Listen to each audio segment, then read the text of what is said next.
garantia da eta eskerrak eman nahi dizkizuegu zuen laguntza, zuen atzean egoteagatik eta beti hortza dezelako lagundu gaituzelako eta azkenean hau familia handi bada eta zue gabe anuntziata etzan ezer izango eta dugu atzean egongo zaretela sentitzen dugu sortu ditzakegun arazoak edo baina benetan dena da funtzionale eta egin dutena behintzat gure hau entzun dezaten eta jakin dezaten ezin dutela hainbeste lankide eta hainbeste familia kalean utzi egun batetik bestera.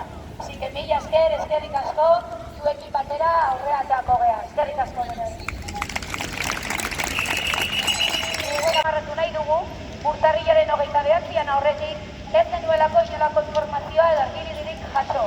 Langileen ordezkariekin ere ez zen inolako elkarrizketa eta negoziaziorik gauzatu.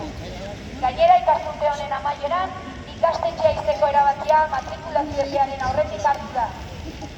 Hurrengo urtean ikaslerik ez izateko erabakia enpresak bera hartu du.